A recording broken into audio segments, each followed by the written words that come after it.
I don't even know if there's, how do you get out of here? How do you get out of, one of those incredibly challenging periods of life when things have fallen apart and you're in that pit and you feel like there's no end to it, right? We do need to move through that as fast as possible and minimize that. Now, obviously, our rebound from that hopefully is going to make us stronger and better. But if it's so bad that it's causing experience of trauma, I don't want to disregard that. But this is something I'd really like to leave people with, is taking this process. It's just acknowledging the fact, like, yeah, I'm in a pit. And there can be micro pits in life too. Like there's major, there's micro, but just taking the moment to acknowledge that you're there. And then once you've done that, you want to celebrate it. Chris Duffin, man, you have the most interesting route to getting jacked I've ever heard in my entire life. And I mean, I'm not going to mislead anybody. I'm not talking about gimmicky ways of eating or gimmicky ways of training, but flat out your ability to have the utmost resilience and just your story on getting jacked. We'll come tie back in all to it. But dude, I'm just gonna let you take it away. Your story's insane. So after today's video, our sponsor is Seed. I put a link down below for 25% off their daily symbiotic. So it's a probiotic and a prebiotic in one. So it has a really unique delivery system. So I am a fan of probiotics when you're making a change to like your diet or a lifestyle, because it can kind of help remodel that gut microbiome to help you make that shift a little bit sooner. Now, full disclaimer, they're a sponsor on this channel. That's how this channel works. It's how we're able to create amazing content. But my promise is that I only recommend products that I personally have used or currently use. So Seed down below, that is a 25% off discount link, again, for their daily symbiotic. I would probably guess that you'd notice a difference within about a week of taking it. Start noticing it digestively, you might start noticing it in other ways.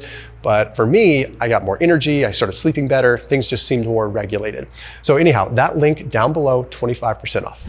Yeah, it is an interesting story. So we're going to talk about murderers, serial killers, human trafficking, drug trafficking. Yeah. That was my life growing up. So it was some hardship. Yeah. So sometimes it's a little hard to start. I started reflecting on it, and I ended up writing a best-selling autobiography.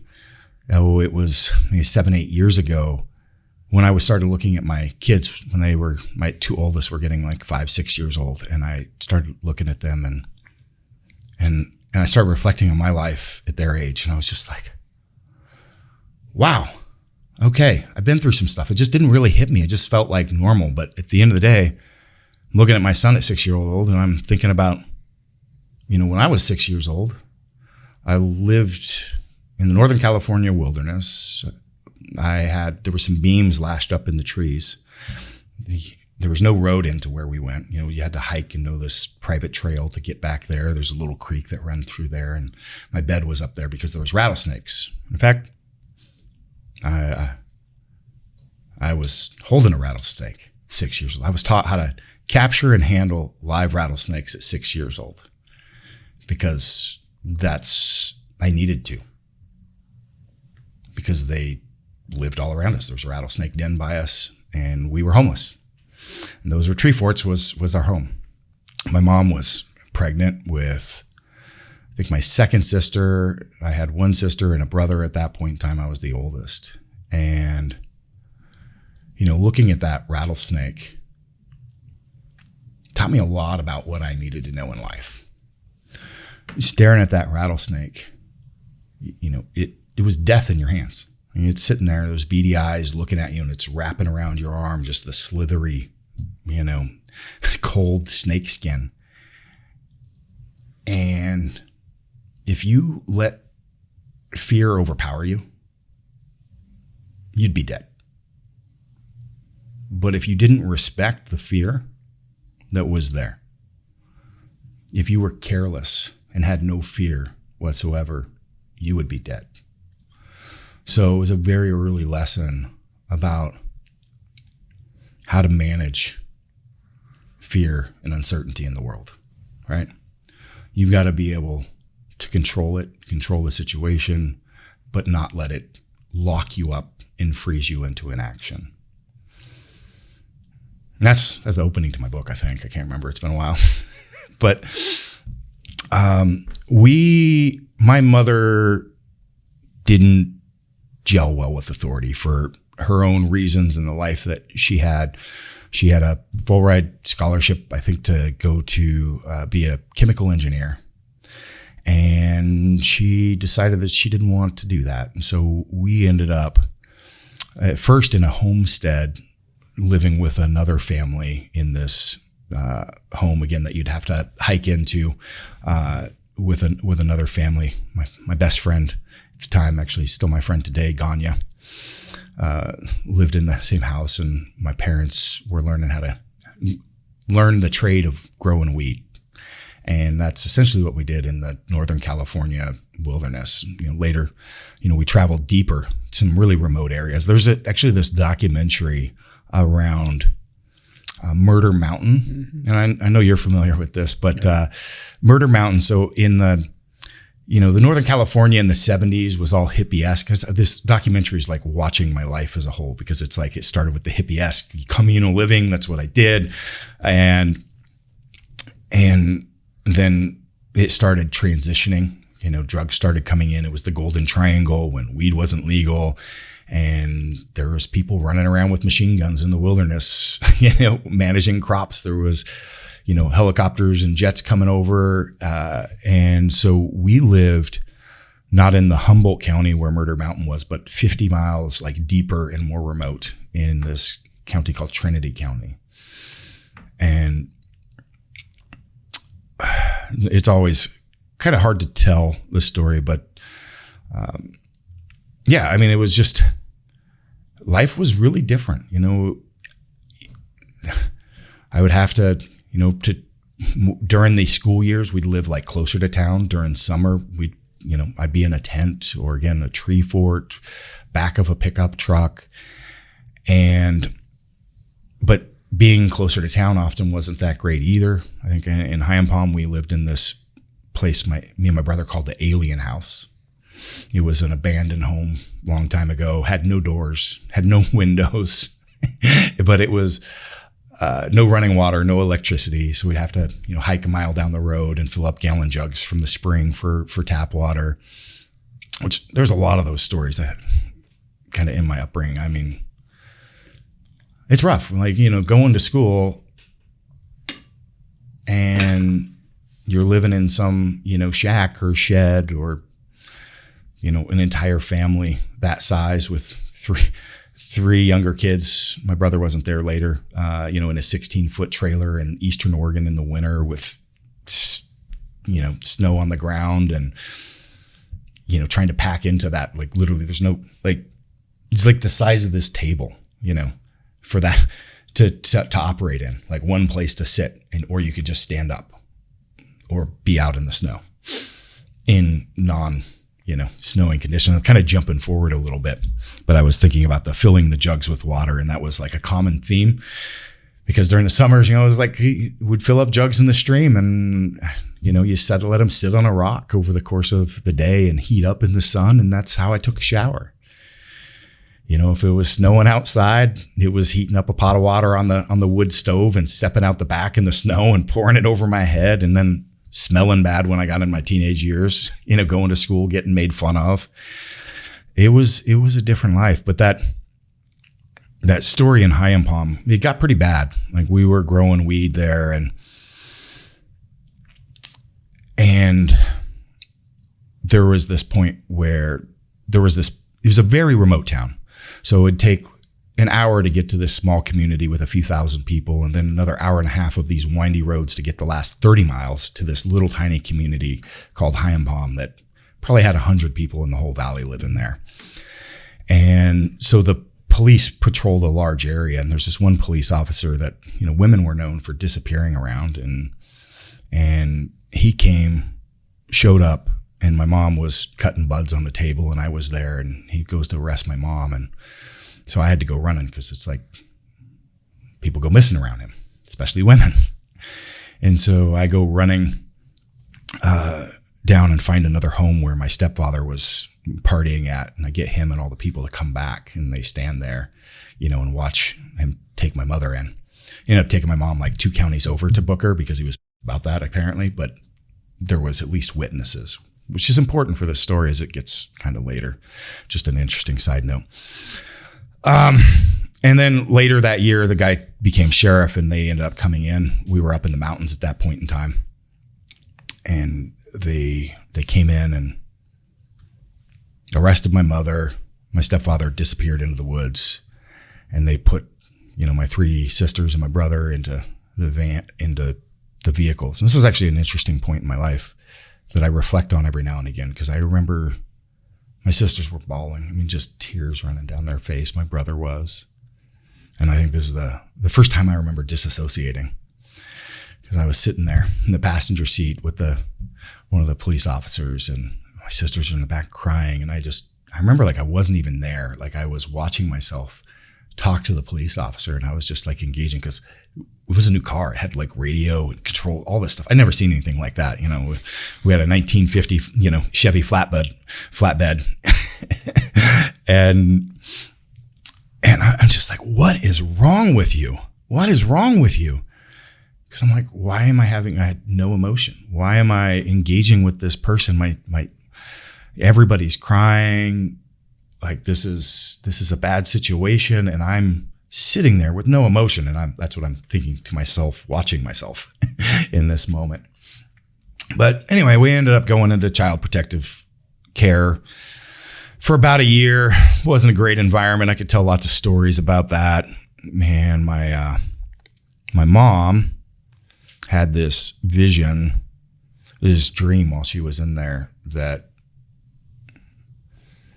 something was wrong, that this was actually child trafficking. And that's what they were preying on, these people that were lesser than human, the white trash that lived out there. And she went to the DA and convinced him that was happening. They started actually investigating it. And they ended up arresting the sheriff and about half of the police force. And they were selling my sisters into a human trafficking ring was what they were going to do. And they caught the individual in Child Protective Services that was part of this as he was boarding a plane to leave the country. It made national news at the time, so I'm told. There's a lot of spotty stuff in my memory, if you can imagine. And so, I ended up, grandparents took us in for a while while mom kind of got back on track with my sister's father. And they ended up picking us up in Central Oregon. So just south of the Bend area in this little community called Lapine. And pretty much fell back into living out in the woods again. This time mom made a commitment to stay out of the drug trade, but she just couldn't fit in the world. Like she just couldn't. And so we started logging at first, but very quickly just the library was always our friend. Like we didn't have TV, we didn't have radio, but we had a library card and go down to the library and get stacks of books. And I remember we got all these stacks of books around geology and started researching the area. And so parents got into mining, and semi-precious stuff, no money in it, but that's what we did. And so it was out in the Eastern Oregon wilderness. Not exactly a great place to live, being homeless with the cold and stuff. Like Jordan Valley area or what? Because it's not what people think of as Oregon and Eastern Oregon. Like people think like Oregon, lush trees. Yeah, so it was a high desert. Yeah, so one area I remember, Paulina, it got 40 below. It's one of the coldest places in the United States. So when you look at the map, there's this small area. There's no cloud cover because it all gets caught over. It doesn't really snow there. And lots of plateaus, and we were down in there. And one winter we had this little house behind. There's a small little community called Paulina. Had a general store that was also the post office and the bar, and we had a little home behind that was owned by the owner there. And I remember it got so cold because it froze the oil tanks, so we went for 2 weeks with no heat at that temperature. in the house. And there's no trees anywhere, but I found some juniper fence posts and I'd carve them into the little, and try to stick them into the oil heater and burn these little chips like to create that. But yeah, that was, so it was a lot of hard work, like a lot of manual labor, a lot of like making things, your reality of like, I have to build a camp and build a kitchen and tarps. And it was always this activity. And that's when like, I'd say training kind of started for me as well. Like I was packing rocks up the side of the mountains and this is when I'd say, training got really important. So I was around 11 or 12 and because I was not looked at well, I guess, or at least my perception was that people saw me as the kid that lived in the trailer down by the river, because I actually lived in the trailer down by the river. It's better than a van down there. Yeah. Chris Farley. And I know that's what I was playing off of. So, training was just really transformational, in my life at that period of time, because it started building my self-esteem. Like I had a lot of, I guess, self-esteem about what I could accomplish, because my world was very physical. It was changing my environment and working. But like interacting with people, we were constantly on the move, and the things that I've been through, I definitely was not strong on the confidence level there. And so training was big for me. And so, so I did well. I was, a state level athlete as a wrestler. I was good at school. Stuff like that came naturally to me. I was actually a horrible student, but I was very good at getting grades. And so that's where, training became central for my life. Like, and I knew it would always be there for me. And it was transformational. I ended up getting a full ride academic scholarship to go to school for engineering. I went to school for a dual engineering degree, and things fell apart at home when I left. And that's when I realized that somehow I was this gel that kind of held things together. I was the one that kind of took care of, I was the one that took care of my siblings when my parents were either growing weed or mining it was an abusive environment. We'll put it that way. It was alcoholism, drug abuse. It was not a good environment. A lot of physical violence. You could just imagine, right? It wasn't a great place. That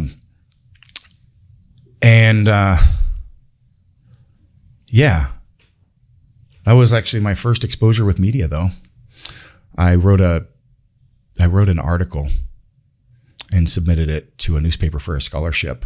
And they told me, well, we're not going to give you the scholarship, but the story's pretty interesting. We'd like to do a story on you. And there's another kid from Bend who's a bigger community, so he had more resources and had better, all the stuff. He was going to MIT. So I'm like, yeah, that's fine. I can do that. I ended up on the front page of the Bend Bulletin, and then it got picked up in the wire service, went all over the Northwest, and it was interesting. That's how I ended up getting the full ride scholarship. This Oregon Institute of Technology called me up, and they're like, "Hey, you're into engineering. We've got some good scholarships down here." And so it was a smaller school, and I ended up getting set up, went down there, but things fell apart. Like it was home. In a bad way. I'm not going to go into the extent of that, but my sisters needed some help. And so I ended up starting to take custody of my sisters and started raising them while I was going to school, working full time, because full ride scholarship is not indicative of enough to pay for everything. So I was working full time, and it always just seemed like nothing seemed odd to me. Like I got a hold of my mom. So my mom did have a mental breakdown, and she ended up out in Montana somewhere. And their father was not mentally well, never had been. And so my sisters were living on the streets. And so anyway, I started raising them. And I was in 21 years old, 20 years old, working full time, going to school full time. And actually falling into a lot of alcohol abuse myself at the time. And that, yeah. How does that all relate to something usable? Well, I guess I'll finish this story unless you got any questions to this at this point in time. I'll save questions. So,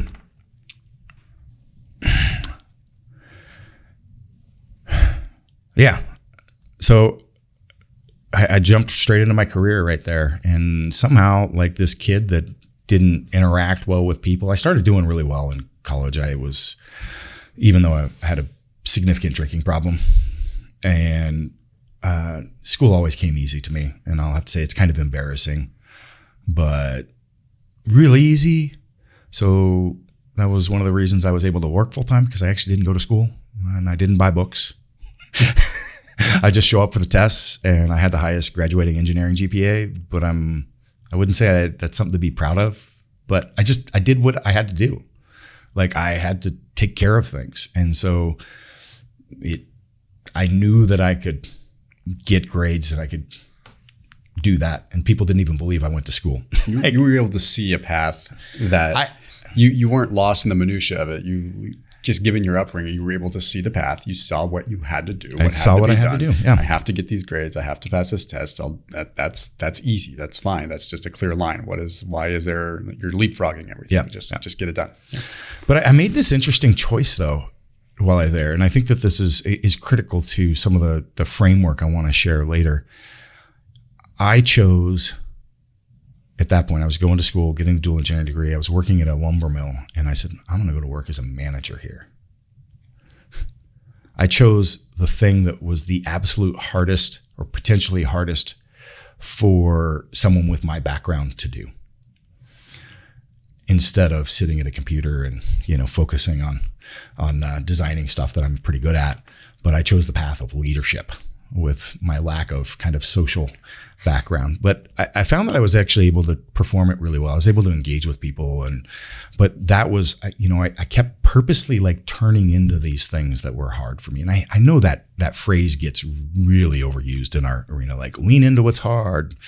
But there's a methodology to this that I want to talk about. And it's knowing where you need to be. Like, there's moments in life, I call them precipice moments, right? Where you can see this vision of where you want to be on this other side, right? You can see it. You can taste it. You can feel it. It's a long ways, but you're scared. You're scared. You're scared of a rattlesnake in your hand. That's why I was telling that story. So you're scared, your gut's twisting. And sometimes they're micro moments. Maybe it's a hard conversation with your partner or your boss or a family member that you don't want to have. You want to take care of it, but you got this mixture, your gut's twisting up on you. There's signals, these mixed signals. And part of my signal is when you take a step off of that precipice, you got a chasm you're falling into, an unknown. We talk about adaptive modulators in another podcast piece, but that is the essence of change. Like, there's going to be some challenge. And so I call this the precipice moments. There's major ones. There's macro, if we think about it, training, macro cycles and micro cycles. But that drive, and it might be taking a new job, a change in your career, going back to school. Any of these things that you think about are major things in life. And what happens, sorry, I'm on a tangent, but I just want to dive into this for a minute. What happens is, I believe that biologically we are pushed in that direction for a lot of those major things. There's drivers that make us do the things like leaving our home, finding a partner, having kids. But at the same time, every one of those is like fearful moments too, right? There's these things that are mixed, like the anxieties, but like biologically we're driven to do that. And at some point in life, like, we quit having those drivers that force us to do that. And that's where it has to become this conscious process. But there's more to it than just taking the step off of the precipice. But measuring and finding those moments, and especially the micro moments, is really important because you have to build your strengths. That's what it's all about. Like the thing that I was able to do over my life was to continually stack wins and develop the sets of skills and strengths that I would need. Little did I love to say I have all this thought out, but I didn't, right? So anyway, I jumped into that while I was still working in school. I became, I went into my career, and I picked up, I got my MBA as well. Same thing. I was raising my sisters through that, started recognizing my alcohol problems.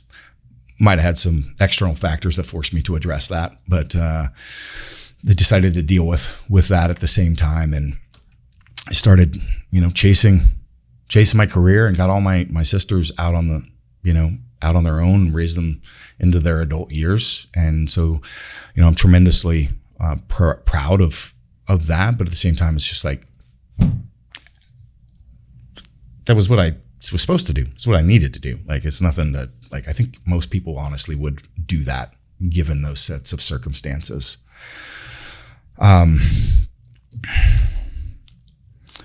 there's this, anyway, it rolls into a whole bunch of stuff. I lifted weights for all this too. Lifted some weights, did some things, and at some point I lifted more weights. I became the high-powered turnaround executive in the automotive and aerospace world, set some records, did some things like that. I think honestly at the end of the day, it was a lot of not feeling worth anything. Back to those moments of being in my childhood and being less than human, being bought and sold. Like that's brutal. And you list every type of trauma, like, yeah, I've seen or been around that. Oh, did I mention the serial killer? Well, you said the... no, I haven't got to that. Okay. Yeah, so, just random side story, but just to give you context of the type of people, like I could tell you about the murderer that was up the way from where the rattlesnake was, and, dealing with him, and there's a lot of stuff, a lot of stories. I tell it in my book. But, yeah, that sheriff got out of jail 20 years later and tracked down my mom in Eastern Oregon. She was like a manager for McDonald's or something out there. And she ended up escaping from him at gunpoint. And then some connections were made. Some police showed up like 6 months later to investigate him for poaching. And they found 4 women dead and buried on his property. Because when I talked about people disappearing around him, yeah, he was a serial killer. He was locked up for 20 years for, trafficking my family. And then he tried to track my mom too later. So anyway, wild things happen when you're outside of society. And that's where my mom chose to live and chose to be. And she ended up, her final day, she lived that way her entire life. And so that is certainly something that I've learned from her. And whether there's a lot of negative and things that I could say, but the positive is I have learned to live outside the norm, but be in the norm. My mom was the way she was, and she chose to live in a fashion outside the norm that most people would shy away from, and can't say that it was a good thing, but it was for her. And she gave what anybody, sorry, I don't know if this is clean or not, but bleep it. What anybody thought or did. Like, she lived life on her terms. And that's something that I lived from her, learned from her. It's hard work. Never, despite whatever's happening, there's always a way out of it, and you can do things on your own terms. And she passed this April. And so still kind of working through that, but there is so much of her that is me, for all the good and bad. And I believe that it's important for people that know me and follow me to see, why I choose the way to be I am, and how I can be a little different sometimes than other social media influencers or other things, whatever you want to call it. Because at the end of the day, I don't give a I'm going to do what I'm going to do, whether people like it or not. Like, I'm living life the way I want to freaking live. So 2015, I ended up, I had this moment. So I talked about the precipice, and the other end of that, it's this square root thing. You got the bottom there, it's the pit, right? Is the peak, right? And that's your vision, that's the future, that's where you want to go. And there's moments of that, but it's important to understand what to do where you're at in these moments. So the plunge, that's when you take the step. That's when you're in the free fall and you go, what have I done? Where am I going? It's a whirlwind. And that's a moment to meditate into why you're experiencing the feelings that you're feeling, to learn more about yourself, your drivers, your values in this moment. And turning into that, not shying away from it, not shying away from the fear or the shame or any of these things, but go into it, feel it, and why you're discovering those things. And so 2016, 2015, this time when I started Kabuki Strength, which by the way, I started this company that penetrated sports performance faster than any other company in history that I'm aware of. So within a matter of a few years, my customers, I made the best biomechanically sound products in the world, penetrated 100% of the MLB, 80, 90% of the NBA, the NFL, every big name college you can think of, 800, 900 more. And I left my wife at the same time. And I wrote my book at the same time, because that's when I started, I took those big leaps off that and did a lot of inward, why am I, that deeper understanding of that. And so I just encourage people to not turn away from those things, not turn away from that snake in your hand or those emotions. Spend the time to learn, because it's always an opportunity to learn more about yourself. And I said, at the time I'd been ranked number one in the world I didn't say this. I'd been ranked number one in the world for 8 years straight in powerlifting, for either the squat, the deadlift, or the total. And I quit lifting. I quit competing. I walked away from that. So I just want to do what I want to do for the reasons. And so I embarked on this thing called the grand goals. I wanted to squat 1,000 pounds and deadlift 1,000 pounds. At the time, probably it was fairly unheard of. Nobody done those things yet. And still nobody's done both, and certainly not for reps. But for me, that was just this journey of really, it's a personal journey for myself to see what I was really capable of in those moments of hardship. And also to share that you can accomplish so much more than you think is possible in this world if you put your effort and your focus on those things. And so there was an inspirational message in that as well. For me, like I said, there's only so many people oh, you lifted some weights. Yeah, that's I trained hard and I lifted some weights. Yeah. But it was a challenging time. And I think I want to pull all this back around on, where I'm at today. I've just exited that company, not necessarily on my terms, but I'm really happy with what I've accomplished. And, at the moment of kind of being pushed out of that organization, I'm extremely excited for the future and where I'm going from here. And why is that? How can I turn those things? How can I constantly, be looking at the positive? And so I talked about, the precipice, the plunge, and I want to talk about some of those really hard moments in life. And I didn't know the process at the time, but I now know there's actually some research behind this. I've seen it on one of the folks Huberman had on, but I had this methodology, because when you get to the bottom, when you're in the pit, you've gone through, you've taken the step, you've went through the whirlwind of, plunge, oh my God, these changed, where am I at? And it's for me, at those times navigating, that when you're just, I don't even know if there's, how do you get out of here? How do you get out of, one of those incredibly challenging periods of life when things have fallen apart and you're in that pit and you feel like there's no end to it, right? We do need to move through that as fast as possible and minimize that.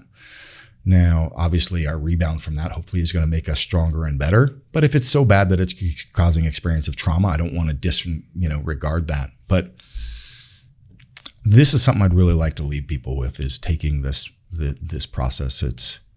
You can think about it as ACL, like your ACL, your knee. Acknowledge, celebrate, and leverage. When you have to take, this is like just the fact of acknowledging, like, holy, I'm in the middle of this. I'm walking through a divorce. I'm trying to start a company. I've got no money. I'm living in a apartment. I'm not paying myself for years at end. I don't know, like how.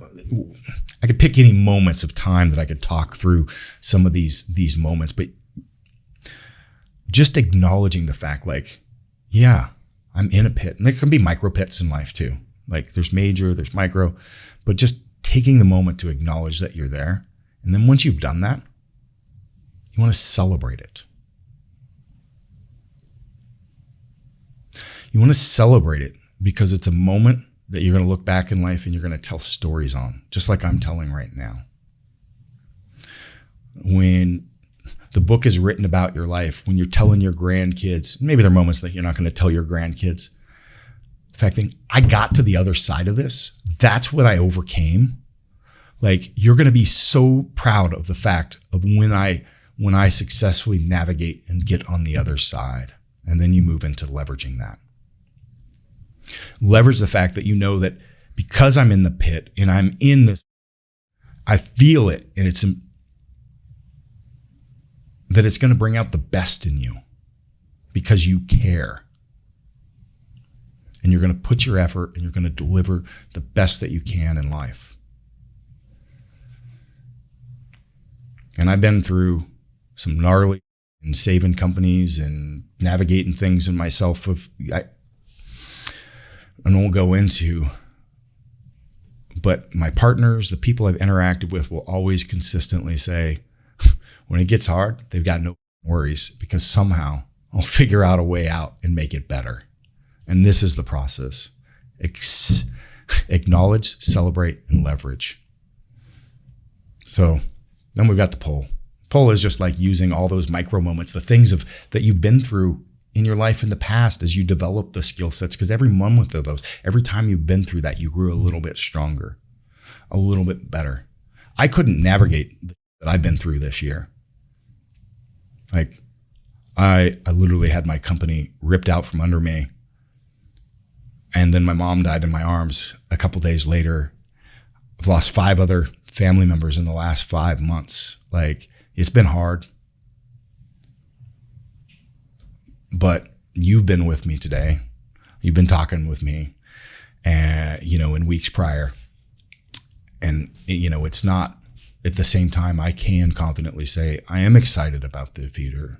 In fact, the world is open to me. When we take off the blinders of the fear that's around us, like, you need to, not be disregarding that fear. Like, no fear is, sorry, I'm just dropping the bombs now, right? But fear closes off our mindset. It closes off the opportunities when it's locking you up and locking you down, when you're letting it freeze you up.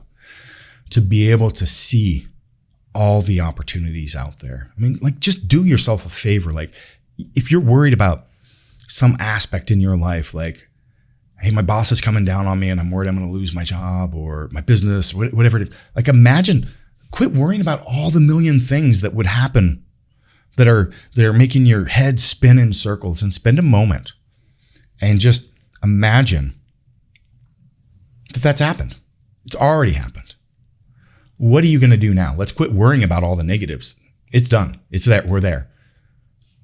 What would you do now? Where would you go? What would you do? Maybe it's a divorce. Maybe who knows what it is, whatever, those moments in your life. Just put yourself in that pit.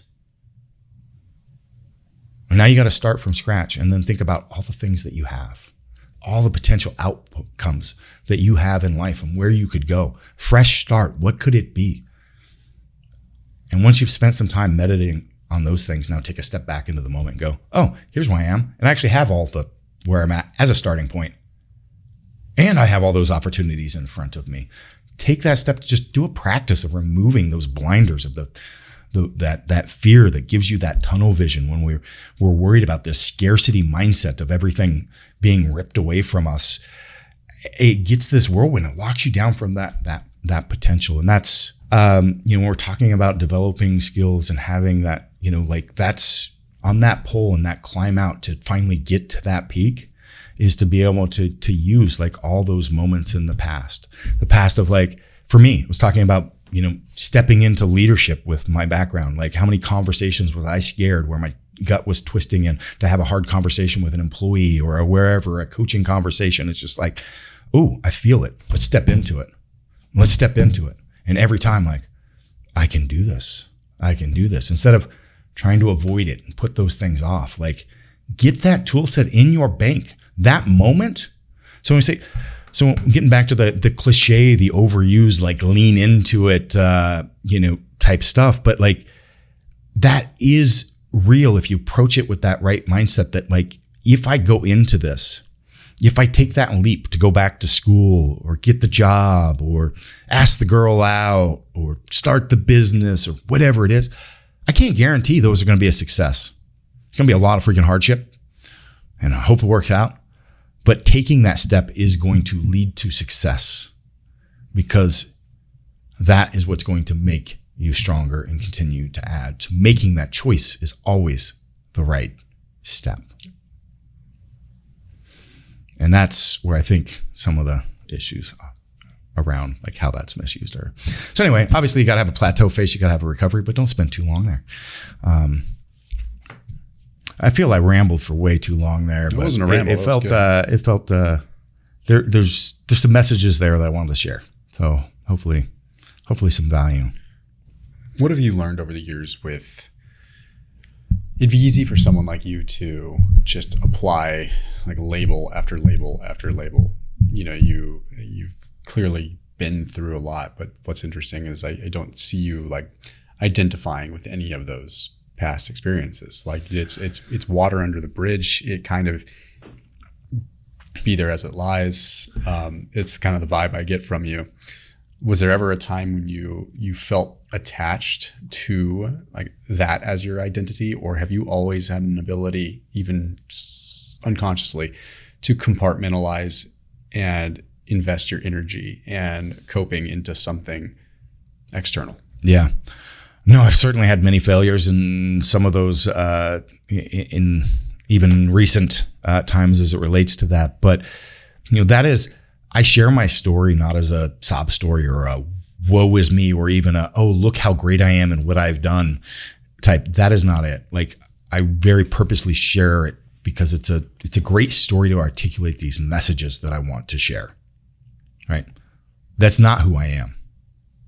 Who I am is right now, today, in my values and what I want to do in the world and how I'm going to interact with it to shape it in that fashion of the change that I want to see happen, right? And so you are not, let's take the fitness realm, for example. How many people identify as, I'm the guy with the bad back? People love to put labels on themselves and things and start creating identity, or I'm a power lifter, I'm a bodybuilder, and tie to that. But more often than not, it can be constraining things. And learning to identify yourself with your values is going to be a big driver in making that shift. Have I ever tied myself to it? Yes. And that is actually something, like, with Kabuki over the last bit. Like, there was a point even in prior to this last year where I would have felt like I lost. I had failed. Like, what I was got stripped away from me. But doing that exercise and realizing, like, the opportunities and who I am, like, I'm not defined by something that I created or a company. I'm an individual, and I have the capacities that I've developed over time, and I have the things that I want to do in the way that I want to create in this world, and also, the change that I want to create around that. And so it's really hard to not let yourself get pulled into identifying with a job, a career, a business that you created, a social media presence or personality that you have created, any of those things. And yeah, every one of those can be very limiting. Yeah, it's I'm curious how you deal with negative emotion specifically. Like when you clearly have a way to, once again, like detach from that maybe as you've gotten older, you've developed, like you've reverse engineered it a little bit and understood like the mechanisms of it. But I feel like people that overcome extreme adversity, they just do it and they don't necessarily know how. Like, but is there fail? Yeah. Fail. So early on, I said I had a high level of confidence when I was growing up because I had to create, I had to do things, and there's so many times that like things were not good. Like I dug a trench and the water's pouring into my tent and my bed's soaked with water and, whatever it is. And I always knew that I could figure out a way because there's another time. Like you just keep coming back, and the opportunity to fail and come back again develops that resilience. The only way to do that is to walk through that process over and over and over again, to develop the confidence to know that no matter what happens, like you've got a path and that you can work that. And that's where, like, again, when I talk about knowing the path of, like, if that moment is creating that twist in your gut and that second guess, that mixture of fear, anxiety, and excitement, like, go there. And if you don't work out, it's going to work out because you got to tackle it. You got to go another route. And so, even from a parenting perspective, that ties in with, and a lot of child research and around, protecting and creating the opportunities and not letting your kids fail and learn that they can accomplish again. And I think not purposefully, I think just my life helped me create that. And I can think back like 10 years ago, I just remember this because my friend told me this story, but I had trained for like 4 years to hit this certain goal. And I'd given myself this one last opportunity to do it before I retired. As I told my first wife that, I'm done with powerlifting once I'm going to give this one last shot. And then we set up a meet a year in advance, and just for me to go up and do that. And the day came, something went wrong. And my friend who was there with me through this whole process, he's like, when you missed that last lift and you couldn't hit that goal, and I know how much this meant to you. It's like, I literally felt like throwing up. I had so much anxiety walking up to you and knowing how devastating it was going to be. And he's like, you turned around and you started talking about what you were doing next, and you were just filled with excitement. He's like, that was just the most interesting moment. He's like, you were just on to the next thing after spending so much time to that moment. And I failed, but I didn't, It's just a thing. It's just a thing. Yeah. And I came back and I did other things. That is, I think, something that a natural skill that I learned. And that's a problem of like me learning what are the things that have worked well in developing that process. Like my 6 P's framework, I find very effective for translating this and helping other people, in that, and being able to create a framework with which to look at things and be able to make the decisions around what to do at those periods of time. I think in our industry specifically, in the fitness, bodybuilding, powerlifting, there's a lot of demons. There's a lot of weird stuff, right? A lot of people are drawn to this for dealing with those issues. So yeah, our industry has a lot of mental health issues in it, for sure. And a lot of people that have not done the work to resolve and deal with those things. Yeah. It's, and I feel like when there's the attachment and the label of, you finally find one thing that feels like something you can really control and something that you have, I know for me, it was body composition. It was very linear for me. It's very like, this is one thing that's controllable. So it's easy. I just either eat more, eat less, lift more, lift less, run. Like there's only so many variables at that rate that, like, I mean, sure, there's nuance, but it was like highly controllable and highly distilled to very simple things from a childhood that was wildly out of my control. And it's just like, okay, this is the one thing that was the constant.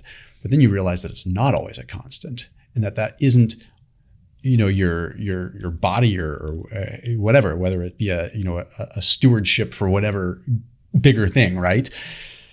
It's a vessel that you should take care of, and you should be enthralled with the process of changing and achieving and empowering and strengthening it.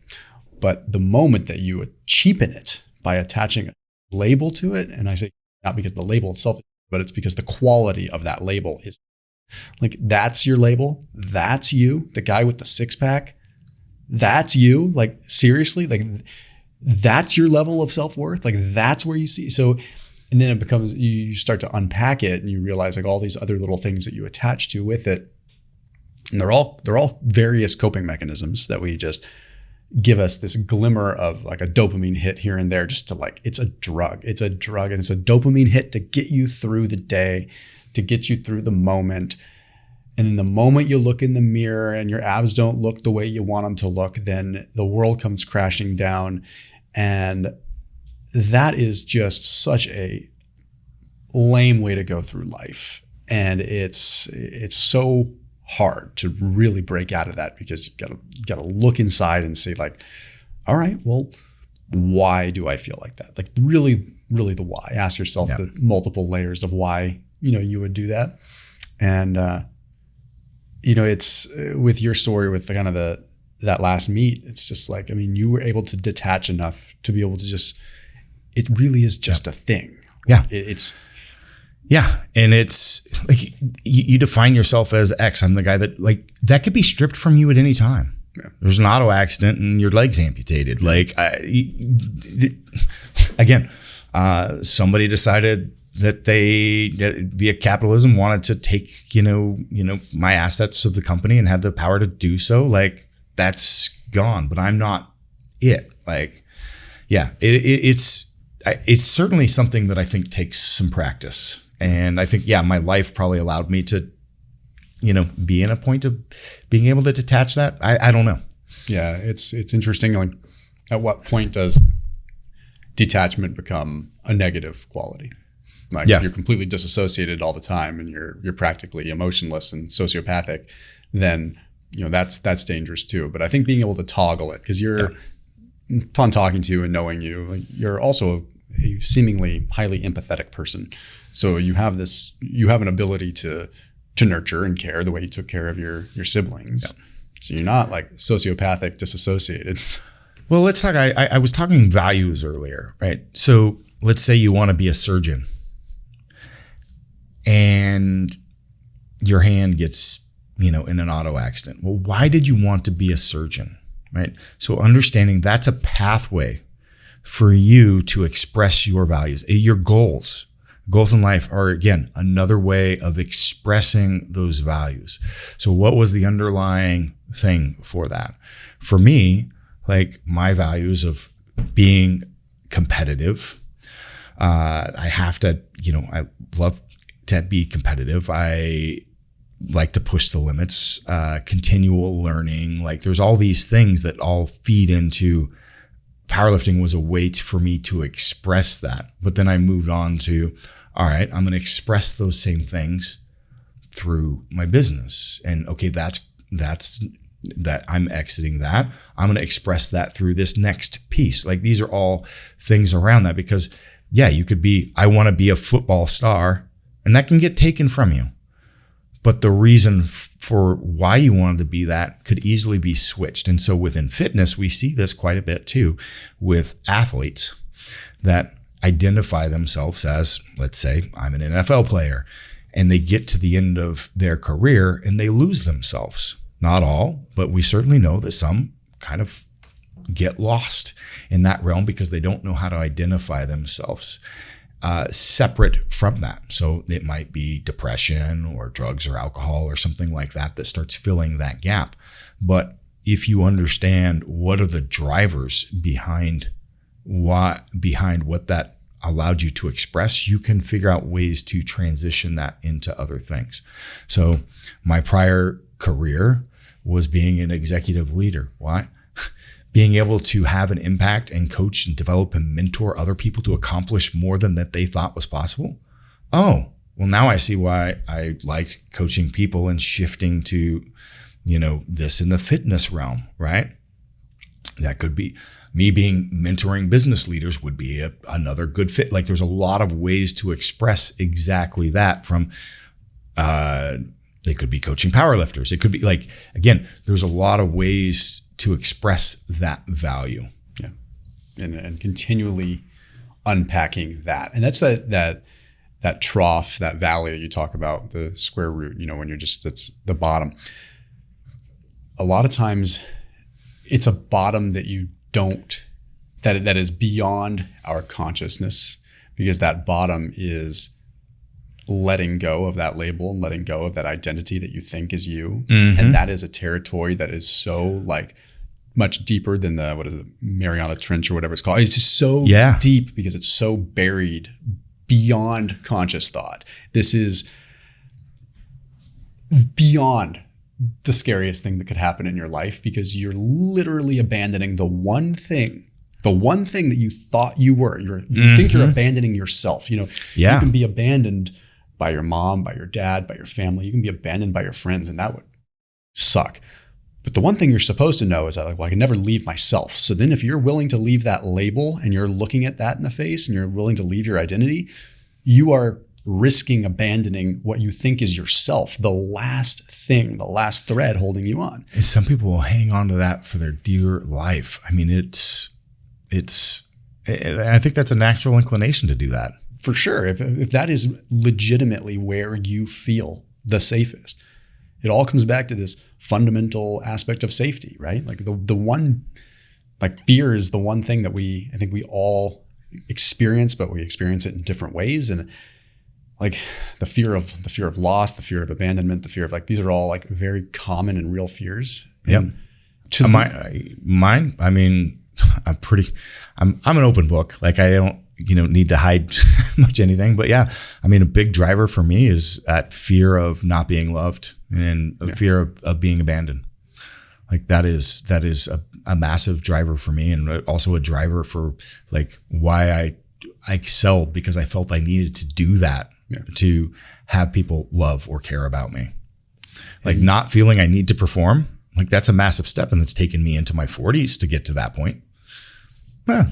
And it's amazing how much, being able to fear aversion is only going to drive so much power. It's only going to drive so much energy. Whereas turning inward on that fear, and as cheesy as it sounds, embracing love and strength and going the positive, there's infinitely more power and strength in going that way than the scarcity mindset of being driven by fear. Fear will drive you, but biologically, that's a finite resource of epinephrine, and it's going to get you. It's going to get you to deadlift that car off that toddler, maybe, in some freakish thing, but you're not going to sustain it. Yeah. So I think that fear response is designed to be the kick in the that you need. And if you don't have the safety net of being able to truly look inside and be okay with leaving those labels to carry you on forward, then that's how you end up in drugs. That's how you end up in, because you're self-medicating to get through the fear and the pain. Yeah. So those meditative moments that I try to push people into, what are you trying, at the end of the day, you're usually finding what you fear and what brings you shame, right? Those end up being powerful drivers. I think shame is the one emotion that just, I feel has no place. It's shame is that's just emotion. And it's a powerful emotion. Yeah. It's, and so many people in our industry, I think, are driven into this as a result of shame. Yeah. And I think there's a lot of them, and it is. And I have a lot that have come to me because I am open about it. So I hear about, and you'd be surprised, how many, underlying issues are out there in our community. And I think, a lot of people, always complain about the fitness realm and the egos and the crazy people. And there's a lot of people drawn from that, dealing with those issues. Yeah. Yeah. There's also a lot of amazing people too. amazing people and a lot of pain. Like when you get into it and you really start, like people that are getting their 40s and they start to talk about like what brought them into the industry, or even things that happen in the industry that are pretty gnarly and pretty bad. It's you know, just like in modeling and just like that, the stuff exists and it's ugly and it's bad. And it's, there's always more than what's just on the surface. Yeah. And that's why I share, like, even, you know, I don't live the fake it till you make it lifestyle. Like I'll share when I'm dealing with hardship and the things that I'm going through. Again, not from a like, oh, woe is me, I've got it worse or anything like that, but it's life. Well, there's pain, there's hardship, there's times that we don't, you know, perform, or, you know, things don't work out the way that we want. And it's good to know that we all experience that. That's life as a whole. And we put so many people up onto pedestals that we may look to and think that they're beyond that. And, you know, this is life. Everybody's there. Well, besides in a van down by the river, where can everyone find you? Chris Duffin, like muffin, but with a D. You type that into any platform, but YouTube, Instagram, you can go to chrisduffin.com. My book is on Audible or Amazon. Again, if you go through my website, it works better for me, but Morgan I don't Freeman care. narrated your book, right? I narrated myself. Oh. Yeah. They told me not to. And then I'm like, no, I can speak. I'll do it. And I got it done. They're like, oh, that's pretty good. I'm like, no, it's better to have the author do it, and I can get it done. David Attenborough would have been kind of cool. Yeah. Morgan Freeman would be pretty cool. Yeah. All right, man. Thanks for All right. Thank you.